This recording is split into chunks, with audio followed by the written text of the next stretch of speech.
Disclaimer. ये कहानी पूर्णतः काल्पनिक है। इसमें वर्णित सभी पात्र, घटनाएं, स्थान और संवाद लेखक की कल्पना पर आधारित हैं। इस कहानी का किसी भी वास्तविक व्यक्ति, जीवित या मृत, घटना, धर्म, समुदाय, संगठन या संस्था से कोई संबंध नहीं है। यदि किसी नाम, चरित्र या घटना का वास्तविकता से कोई साम्य प्रतीत होता है, तो उसे मात्र संयोग माना जाए। इस ऑडियो सीरीज का उद्देश्य केवल मनोरंजन है। किसी भी व्यक्ति, वर्ग या समुदाय की भावनाओं को ठेस पहुंचाने का कोई उद्देश्य नहीं है। इस कहानी के सभी अधिकार सुरक्षित हैं। लेखक की अनुमति के बिना इसकी सामग्री का किसी भी रूप में उपयोग, प्रतिलिपि या प्रसारण करना कानूनन अपराध है। आहान बिना किसी पर भी ध्यान दिए बस आराम से अपना नाश्ता किए जा रहा। उसने हल्का सा सर उठाकर सबको देखा और बड़े ही बेफिक्रे अंदाज में बोला, अरे आप लोग भी तो खाएं ना, हमें अकेले खाना अच्छा नहीं लगता है। और वापस से खाना खाने में जुट गया। बुआ जी ने गुस्से में झल्लाते हुए कहा, जुबान कुछ ज्यादा कैंची की तरह नहीं चल रही है आजकल तुम्हारी। आहान मुस्कुराया और रहस्यमयी अंदाज में बोला, कैंची? ओह हाँ, अभी याद आया, एक लड़के के रिश्तेदार उसे बिना मतलब के ताना मारते थे, तो उसने कैंची से उनका कत्ल कर दिया। और ऐसा वैसा भी नहीं, बड़ी बेरहमी से मारा था। वर्षा के तो आहान की बात सुनकर होश से ही उड़ गए थे। पता नहीं क्यों, पर उसे ऐसा लग रहा था मानो आहान अप्रत्यक्ष रूप से भी उसे ही धमकी दी हो। इसके बाद उसने एक शब्द भी नहीं बोला और चुपचाप नाश्ता करने लगी। आहान के इस बर्ताव से सभी दंग थे। वो लड़का जो जब जरूरत होती थी तभी बोलता था, वो भी गिने चुने शब्द, वो सुबह से अजीब हरकतें कर रहा था और उल्टे जवाब तो पूछो ही मत। इस वक्त किसी ने भी उसे कुछ कहना सही नहीं समझा और चुपचाप सभी ने अपना अपना नाश्ता खत्म किया। नाश्ता करने के बाद सभी अपने अपने कमरे में जा चुके थे। जय और प्रदीप स्टडी में बैठकर पॉलिटिक्स की कुछ बातें कर रहे थे। आहान भी अपने यानी कि अलीशा के कमरे में बैठा हुआ था और सुबह से को कुछ भी हुआ उसे सोच सोच कर हंसे जा रहा था। ये तो बस शुरुआत है, अभी तो हमने कुछ किया ही नहीं है। अपनी बर्बादी का खुद आरती की थाल लेकर स्वागत किया है आप लोगों ने, खामियाजा तो भुगतना ही पड़ेगा। पॉलिटिक्स में है ना आप लोग, हम आपको बताएंगे कि असली पॉलिटिक्स होती क्या है। पहले सामने वाले को ये यकीन दिलाओ कि वो बाजी जीत चुका है, और जब उसे ये यकीन हो जाए कि बाजी उसकी है, वही सही वक्त होता है बाजी पलटने का। असली पॉलिटिक्स आपके पैरों के नीचे से जमीन ऐसी खींचेंगे कि खड़े होने के लिए कहीं जगह नसीब नहीं होगी। आहान अब आगे क्या कैसे करना है, ये सब सोच ही रहा था कि तभी दरवाजा खुलता है और अलीशा अंदर आती है। वो अंदर आते से ही पूछती है, क्या कर रहे हो? आहान अजीब सा मुंह बनाते हुए जवाब देता है, भरतनाट्यम तुम भी करोगी? अलीशा अजीब सी नजरों से उसे देखती है और भवें चढ़ाकर हैरानी से बोलती है, क्या? आहान झल्लाहट के साथ बोला, क्या क्या? कुछ करने को होगा तब तो कुछ करेंगे ना, हमें हमारी किताबें चाहिए। अलीशा ने बोरियत के साथ कहा, किताबें? पूरी दुनिया में तुम्हें कुछ और नहीं मिला वक्त बर्बाद करने के लिए, किताबी कीड़ा ही बनना था तुमको। ये बात सुनते ही तो मानो आहान का पारा चढ़ गया और गुस्से में बोला, excuse me, how dare you? पता भी है कि किताबें पढ़ना सबसे अच्छा टाइम इन्वेस्टमेंट होता है, वक्त की बर्बादी नहीं। कभी सुना है? न चौरहार्यम न च राजहार्यम न भ्रातृभाज्यम न च व्यकृते वर्धते एव नित्यम विद्याधन सर्वधन प्रधानम। अर्थात विद्या रूपी धन को ना तो कोई चुरा सकता है और ना कोई राजा विद्या रूपी धन को आपसे छीन सकता है। विद्या रूपी धन ऐसा धन है जिसका बंटवारा भाइयों आदि में भी नहीं होता और ना ही इस धन पर कोई कर या व्यय आदि लगता है। यह धन एक ऐसा धन है जिसे जितना अधिक खर्च करेंगे यह उतना ही अधिक बढ़ेगा। इसलिए विद्या रूपी धन ही सबसे सर्वश्रेष्ठ धन है। पर आपके जैसे अमीर लोगों को ये बात समझ थोड़ी ही ना आएगी, आपको तो सब कुछ फ्री में मिला है। लेकिन इंसान अमीर सिर्फ माता लक्ष्मी से ही नहीं होता है, माता सरस्वती की भी उतनी ही जरूरत होती है। अलीशा आंखें फाड़कर उसे घूर रही थी। उसने तो मजाक में उससे ये बात कही थी और इस लड़के ने तो उसे पूरा का पूरा लेक्चर ही सुना दिया। आज तो आहान सच में प्रोफेसर का ही बेटा लग रहा था। अलीशा ने हार मानते हुए कहा, माफ कर दो मुझे, मैं किसी को बोलती हूँ, लगभग 1 घंटे में तुम्हारी प्यारी किताबें, सॉरी तुम्हारी माता सरस्वती यहाँ पर पहुंच जाएंगी। और कमरे से बाहर चली गई। आहान भी बिस्तर पर बैठकर गुस्से को शांत करने के लिए गहरी गहरी सांसें लेने लगा।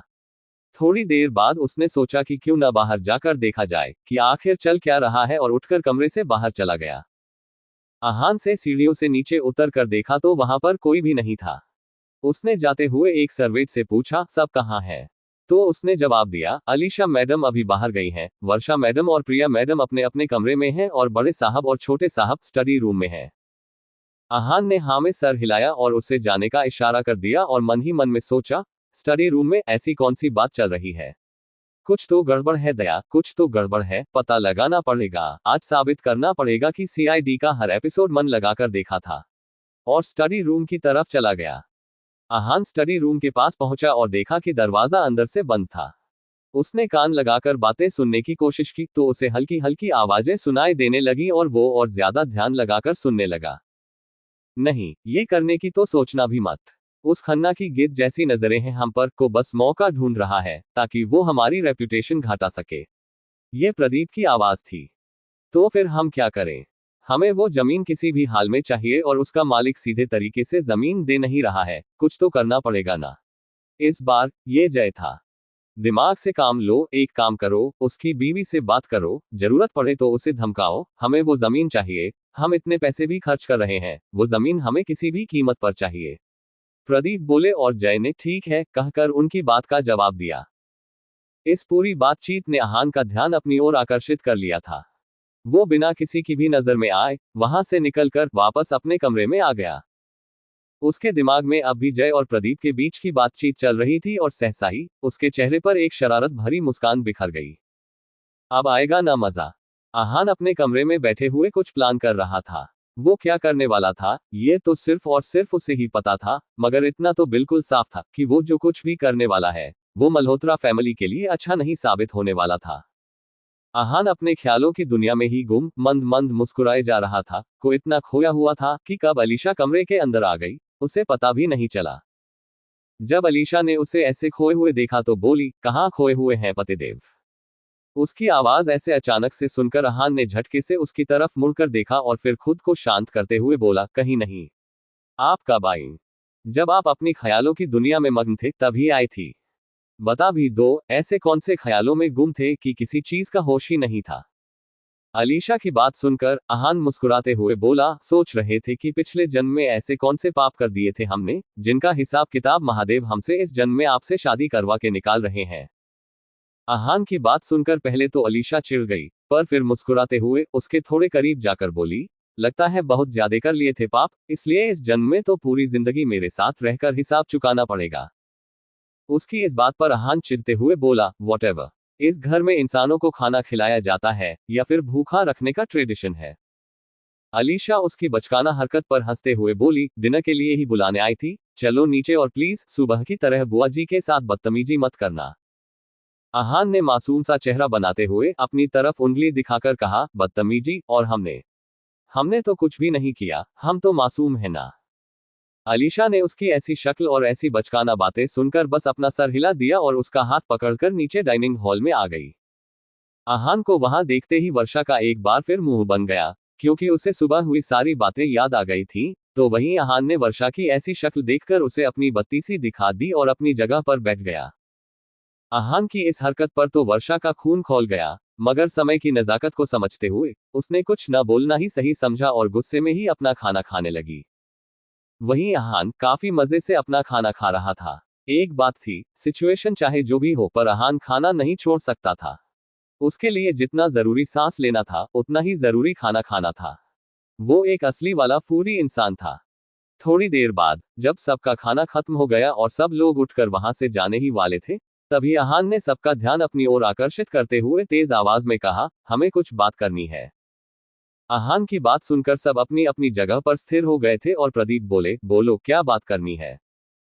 आहान ने एक मुस्कुराहट के साथ जवाब दिया, हमें रस्म के बारे में बात करनी है, पगफेरे को रस्म। कल हमें अपने घर जाना है रस्म निभाने। आहान की बात सुनकर सबने अजीब सी नजरों के साथ उसे देखा। वर्षा अपना मुंह बनाते हुए बोली, क्या बकवास कर रहा है लड़के? पगफेरे की रस्म लड़कियां निभाती हैं, लड़के नहीं।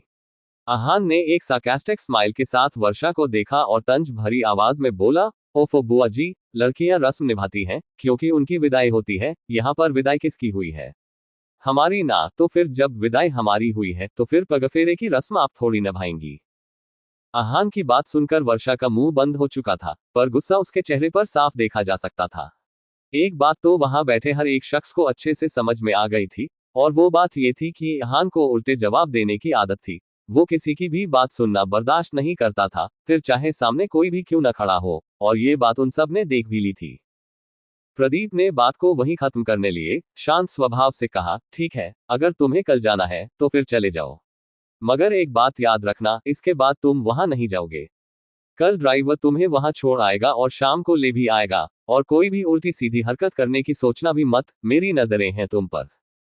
प्रदीप की बात सुनकर अहान के चेहरे पर एक रहस्यमय मुस्कुराहट बिखर गई, लेकिन उस मुस्कुराहट के पीछे के रहस्य को तो इस वक्त सिर्फ अहान ही समझ सकता था। वो उसी मुस्कान के साथ धीरे से अपनी जगह से उठा और अपने कमरे की तरफ चला गया। थोड़ी ही देर में बाकी सब लोग भी अपने अपने कमरे में जा चुके थे। अहान बिस्तर पर आंखें बंद करके लेटा हुआ था और कल उसे क्या करना है, उसके बारे में सोच सोचकर उसकी मुस्कान पल पल गहरी होती चली जा रही थी। अलीशा ने उसके बगल में लेटते हुए उससे पूछा, मुझसे दूर जाने की इतनी खुशी है? इतना याद रखना जान, कहीं भी चले जाओ, लौटकर तो तुम्हें मेरे पास ही आना होगा। अहान ने बंद आंखों और उसी मुस्कान के साथ जवाब दिया, पता है हमें, और इस बार तो हम खुशी से वापस लौटकर आएंगे। अहान की बात अलीशा को समझ में नहीं आई और उसने कोई कोशिश भी नहीं की। वो चुपचाप अहान के चेहरे को निहारते हुए ही सो गई और थोड़ी ही देर में अहान भी सो चुका था।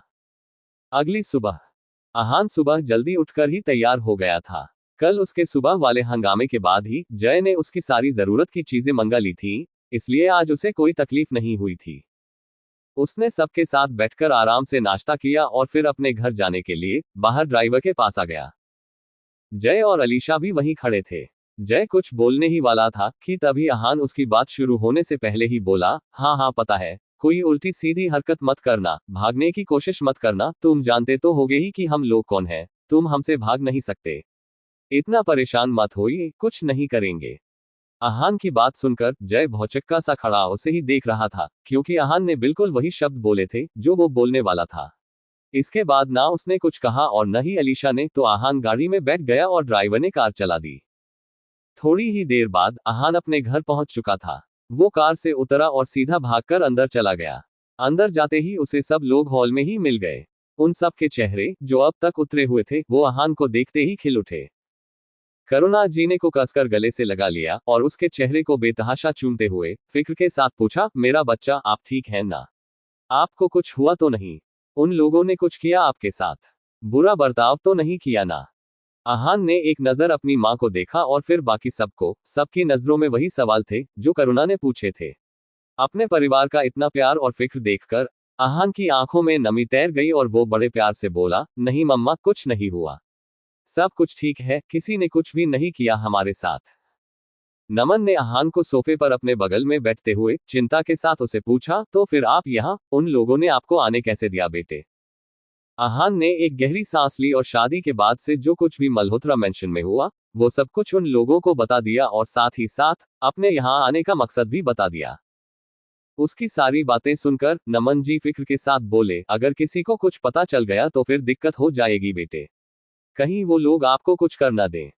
आर्यन ने भी अपने पापा का साथ देते हुए चिंता के साथ कहा, हाँ अहान, तुम आग के साथ खेल रहे हो। अहान ने दृढ़ निश्चय के साथ कहा, सोने को भी सोना बनने के लिए आग में जलना पड़ता है। हम ये करना चाहते हैं, यकीन करिए, किसी को कुछ भी पता नहीं चलेगा। सब कुछ हम करेंगे और हम कुछ भी नहीं करेंगे, क्योंकि इस बार हम पर्दे के पीछे के खिलाड़ी बनकर ये खेल खेलने वाले हैं। आप बस हमें ये बताएं, आप हमारा साथ देंगे या फिर नहीं? अहान की बात सुनकर सबने एक नजर एक दूसरे को देखा और फिर दादी बोली, तुम्हें जो करना है करो अहान, हम हमेशा से तुम्हारे साथ थे और आगे भी हमेशा तुम्हारे साथ ही रहेंगे।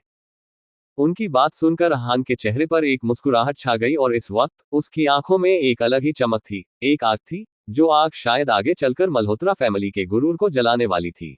शाम के वक्त एक ड्राइवर शर्मा हाउस के सामने खड़ा था और अहान का इंतजार कर रहा था। अहान, जो कि काफी देर से अपने घर में अपने घर वालों के साथ था, वो चुपचाप बिना कुछ कहे गाड़ी में आकर बैठ गया था। अहान के गाड़ी में बैठते ही ड्राइवर ने गाड़ी चला दी थी और थोड़ी ही देर में गाड़ी मल्होत्रा मेंशन के सामने खड़ी थी। अहान बिल्कुल उसी खामोशी के साथ गाड़ी से उतरा और घर के अंदर चला गया। वो सीधा रूम के अंदर ही गया था। अलीशा, जो कि रूम में ही थी, उसने खुशी से अपनी बाहें अहान के गले में डाल दी। अहान, जो कि उसकी इस अचानक से की गई हरकत से सकपका गया था और धक्का मारने ही वाला था, तभी उसने अलीशा की बात सुनी, जिसने अपने होठों को उसके कानों के करीब ले जाकर काफी सेंशुअल तरीके से उससे बोला था, आई मिस्ड यू। उसकी बात सुनकर अहान ने कुछ सोचकर उसे खुद से दूर नहीं किया और उसकी कमर पर अपने हाथ रखते हुए बिल्कुल उसी अंदाज में उसके कानों के पास अपने होठ ले जाकर बेहद सेंशुअल आवाज में कहा, कितना मिस किया। ये कहते हुए अहान के होठ पल भर के लिए अलीशा के कानों को छू गए थे, जिससे 2 पल के लिए उसके पूरे जिस्म में एक कट की लहर दौड़ गई थी और उसके पैर ना चाहते हुए भी अपने आप ही लड़खड़ा गए थे। अगर इस वक्त अहान ने उसे कमर से पकड़ ना रखा होता तो वो पक्का नीचे गिर जाती। अहान को किसी लड़की के इस तरह करीब जाना अच्छा नहीं लगता था, पर अलीशा के साथ बिताए गए 6 महीनों में वो उसके टच से काफी कंफर्टेबल हो गया था। अब उसे अलीशा के करीब जाकर उस तरह की बेचैनी नहीं होती थी जैसे पहले हुआ करती थी। अलीशा ने खुद को संभालते हुए कांपते होठों से जवाब दिया, इतना जितना तुम सोच भी नहीं सकते। अब पल भर की भी दूरी बर्दाश्त नहीं होती तुमसे, सिर्फ तुम्हारे करीब रहने का दिल करता है। अब मैं तुम्हें खुद से कहीं भी दूर नहीं जाने दूंगी, कहीं भी नहीं। ये कहते हुए उसने अहान पर अपनी पकड़ और भी ज्यादा कस दी थी और अहान, जिसने उसकी इतनी इंटेंस बातें सुनकर उसकी तरफ देखा था, उसकी नजरों एक अलग सा एहसास था। क्या था ये तो सिर्फ अहान ही जानता था। उसने 2 पल अलीशा को उसी तरह देखा और उसको खुद से दूर करते हुए बोला, हम शावर लेने जा रहे हैं। उसकी बात सुनकर अलीशा के चेहरे पर एक शरारती मुस्कान बिखर गई और वो अहान का हाथ पकड़ते हुए सेडेक्टिव अंदाज में बोली, कुछ हेल्प तो नहीं चाहिए? Want me to join you? Ahaan, जो कि पहले अजीब सी नजरों से उसे देख रहा था, उसकी बात समझ में आते ही उसके चेहरे पर शर्म की लाली बिखर गई और वो अपना हाथ झटकते हुए चेहरा घुमाकर धीरे से बोला, कितनी बेशर्म है आप। उसकी बात पर अलीशा मुस्कुराते हुए बोली, पति से कैसी शर्म। उसकी बात सुनकर अहान के गाल और ज्यादा लाल हो चुके थे और वो बिना कुछ कहे सीधा बाथरूम के अंदर भाग गया था। उसकी इस हरकत पे अलीशा को हंसी आ गई। कुछ देर बाद अहान बाथरूम से बाहर आया तो दोनों ने साथ में कमरे में ही डिनर किया और फिर सो गए। थका होने की वजह से अहान को भी थोड़ी देर में ही नींद आ गई थी। 3 दिन बाद दिन बिल्कुल वैसे ही गुजर रहे थे। कुछ खास नहीं बदला था। वर्षा अब भी अहान से उतना ही चिढ़ती थी। अहान की घर के बाकी सदस्यों से कुछ खास बातचीत नहीं होती और वो करना भी नहीं चाहता था। अहान अपने कमरे में बैठा किताब पढ़ रहा था, तभी एक सर्वेंट ने आकर बोला, साहब, अलीशा मैडम आपको डिनर के लिए नीचे बुला रही है। अहान ने उस सर्वेंट को देखकर अपना सर हाँ में हिलाया और फिर धीरे से उठकर नीचे चला गया। उसने नीचे जाकर देखा तो सब पहले से ही वहां पर मौजूद थे। अहान भी अपनी जगह पर जाकर बैठ गया और खाना खाने लगा। सबका खाना खत्म होने के बाद प्रदीप ने खुशी के साथ कहा, मुझे सबको कुछ बताना है। उसकी बात सुनकर सब अपनी जगह पर ही रुक गए। शायद जय को वो बात पता थी को प्रदीप बताने वाला था, इसलिए उसके चेहरे पर भी वही खुशी झलक रही थी। प्रदीप ने कहा, वो जो जमीन थी ना, जिसे हम काफी वक्त से खरीदना चाहते थे, वो जमीन फाइनली हमें मिल गई। ये बात सुनकर सभी के चेहरे पर खुशी छा गई थी, सिवाय अहान के। उसके चेहरा अभी बिल्कुल भावहीन था। अलीशा एक्साइटेड होते हुए बोली, ये तो बहुत खुशी की बात है dad. We should host a party.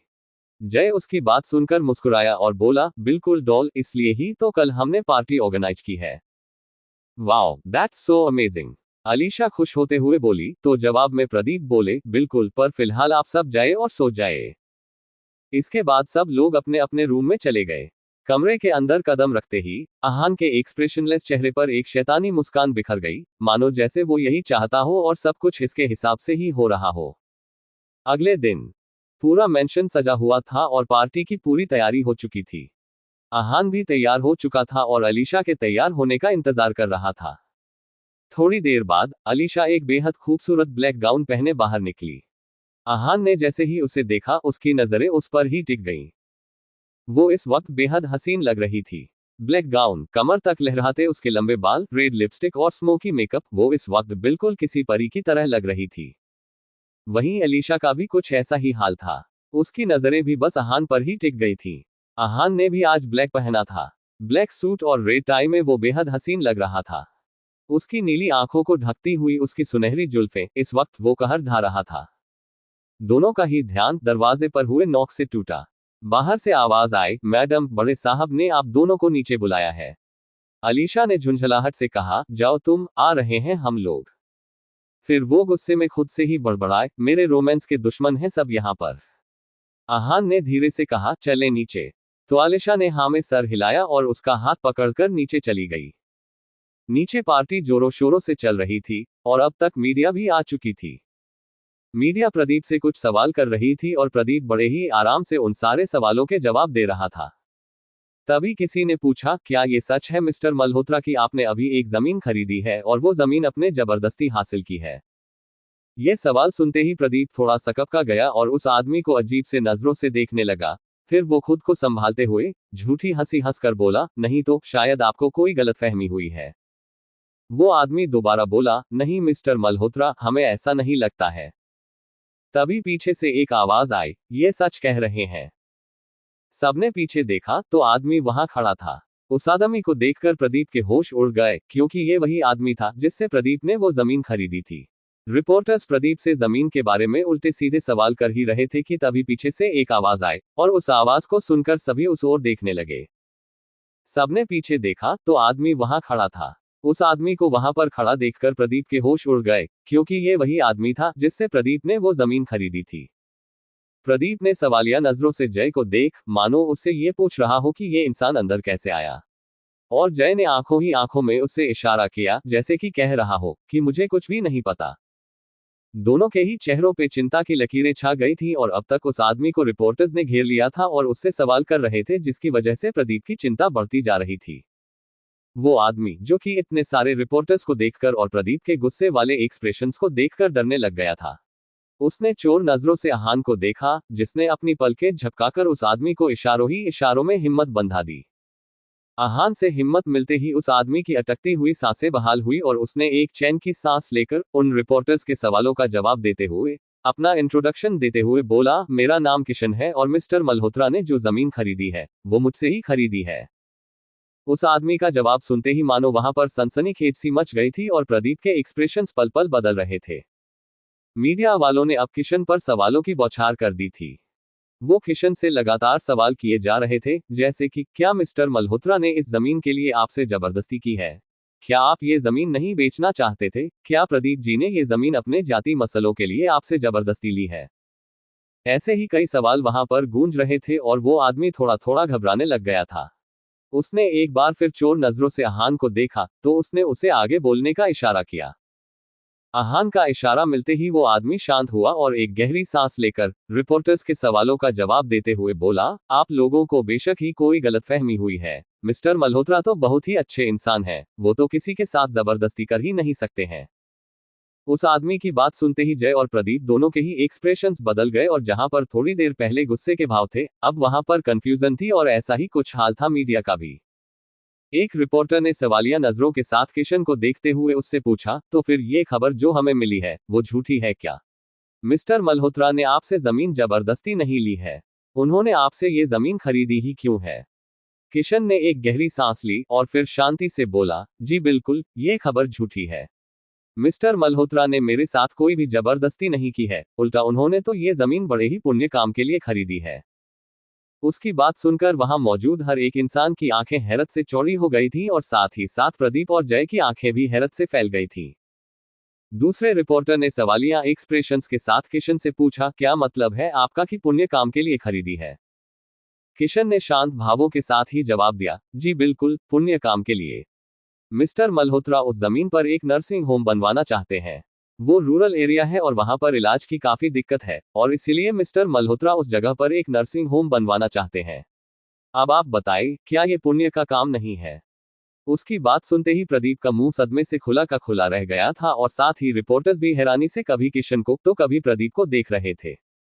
एक और रिपोर्टर ने सवाल पूछा, क्या सच में मिस्टर मल्होत्रा उस जमीन पर एक नर्सिंग होम बनाने वाले हैं? ये तो वाकई बहुत ही बढ़िया काम है। किशन ने फीकी मुस्कुराहट मुस्कुराते हुए कहा, जी अच्छा काम तो है, वही तो मैं भी कह रहा हूं। बाकी आप इसके बारे में खुद मिस्टर मल्होत्रा से क्यों नहीं पूछ लेते हैं? उसका इतना कहना ही था कि एक बार फिर सारी स्पॉटलाइट प्रदीप पर आकर रुक गई थी। मीडिया वालों ने एक साथ ही प्रदीप पर ढेर सारे सवालों की बौछार कर दी थी और प्रदीप को समझ ही नहीं आ रहा था कि वो क्या जवाब दे। प्रदीप ने खुद को संभाला और फिर झूठी मुस्कुराहट मुस्कुराते हुए कहा, यह बिल्कुल सच बात है। आप लोग तो जानते ही हैं कि हम लोगों को चैरिटी करना कितना पसंद है और इतना पुण्य का काम कौन नहीं करना चाहेगा। हम लोग ये बात किसी को बताकर दिखावा नहीं करना चाहते थे, पर अब जब आप लोगों को ये पता चल ही गया है, तो हम कर भी क्या सकते हैं। प्रदीप की बातें सुनकर वहां पर उसकी वाहवाही होने लगी थी और लोग उसकी तारीफों के पुल बांध रहे थे। लेकिन प्रदीप इस बात से खुश नहीं था, इस वक्त उसकी आंखों में गुस्सा था। आहान एक शरारती मुस्कान मुस्कुराते हुए मन ही मन में बोला, बैंक मी लेटर पापा जी, कितना प्यारा दामाद मिला है आपको, जो आपके हाथों पुण्य करवा के आपका नाम की स्वर्ग में अर्जी दे रहा है। इस वक्त किसी का भी ध्यान किशन पर नहीं था। आहान ने उसे अपनी आंखों से ही इशारा किया तो किशन ने अपना सर हल्का सा जन में हिला दिया और वहां से निकल गया। थोड़ी देर बाद पार्टी खत्म हो गई तो सभी लोग एक एक करके वहां से चले गए। देखते ही देखते पूरा मल्होत्रा मैंशन खाली हो चुका था। प्रदीप, जो अब तक खुद को शांत रखने की कोशिश कर रहा था, उसने गुस्से में पास ही रखा हुआ फ्लावर वास उठाकर जोर से नीचे फेंक दिया। उसका गुस्सा देखकर सारे सर्वेंट्स कांप गए थे।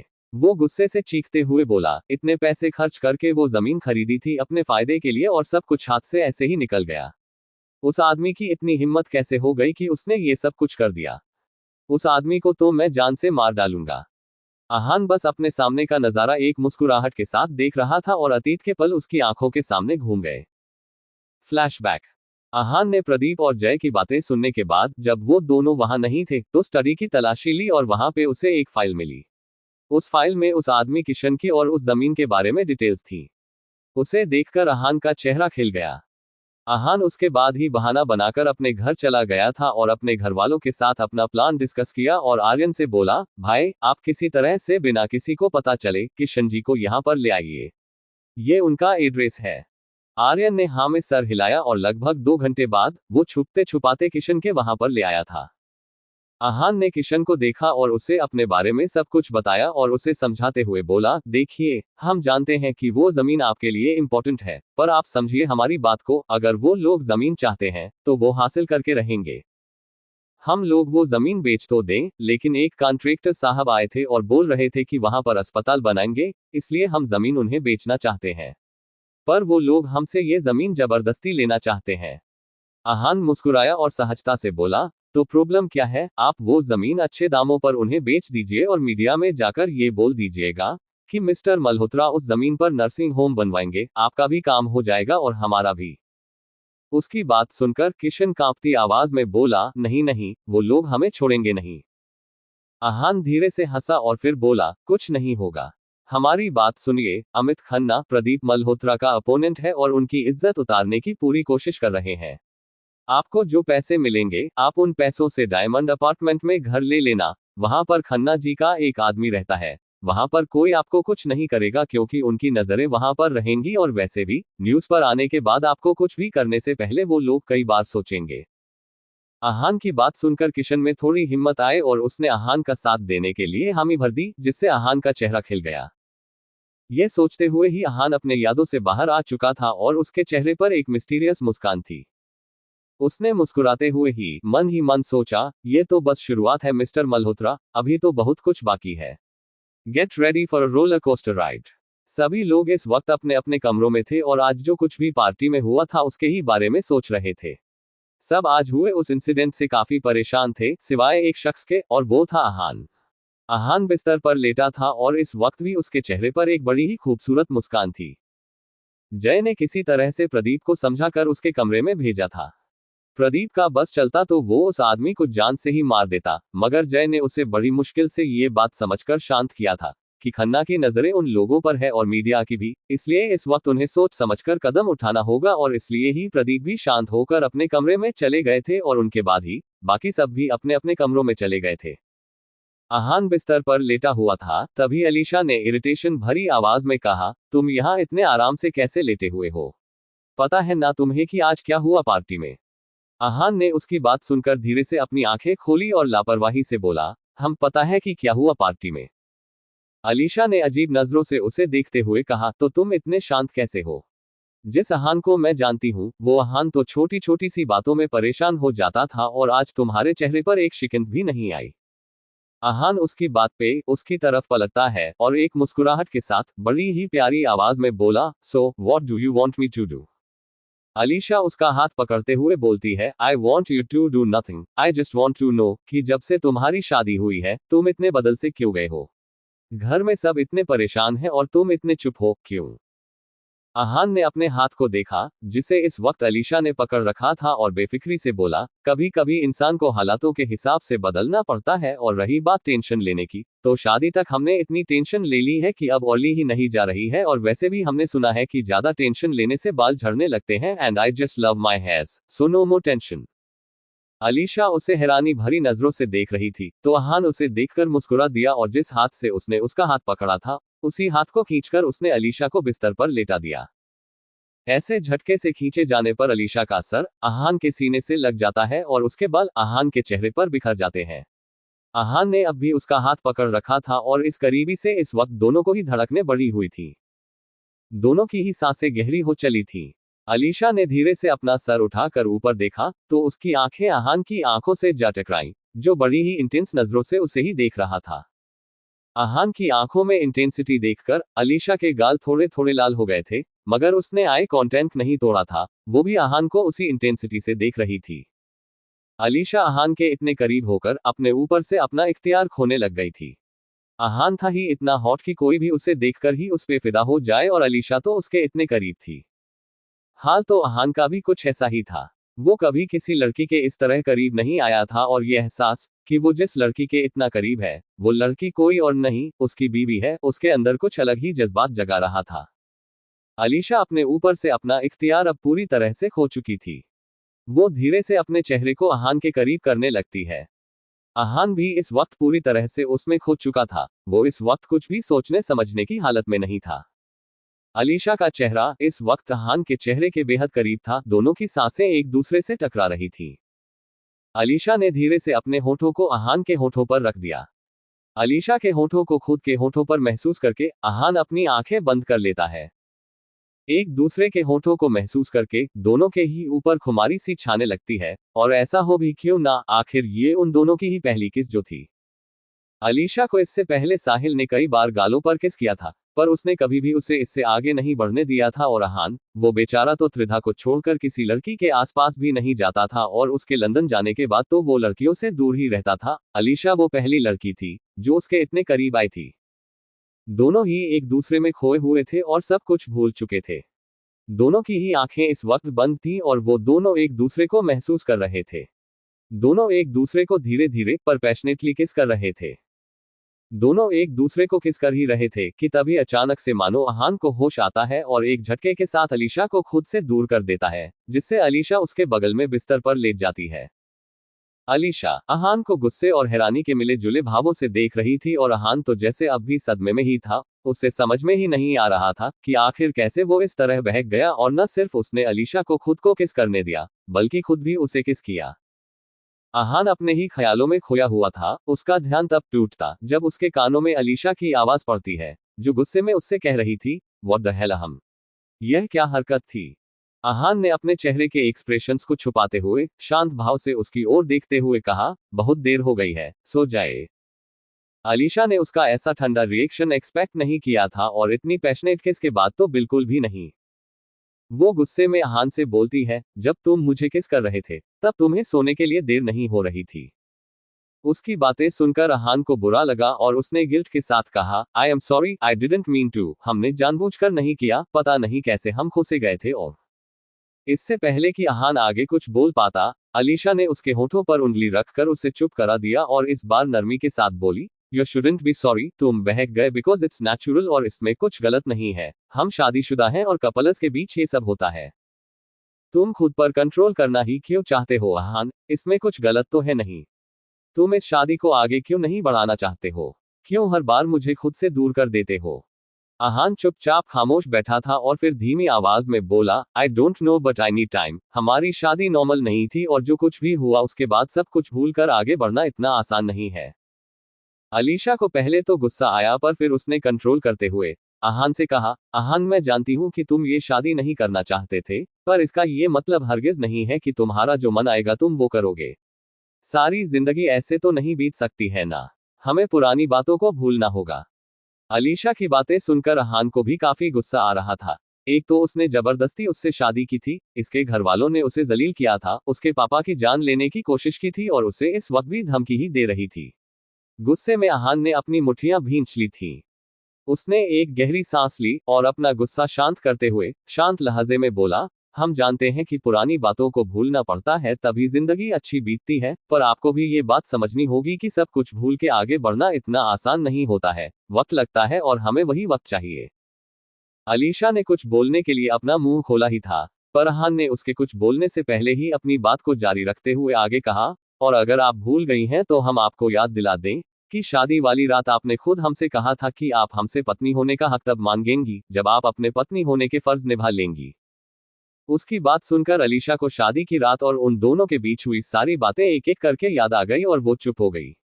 उसके पास अब बोलने के लिए कुछ नहीं था।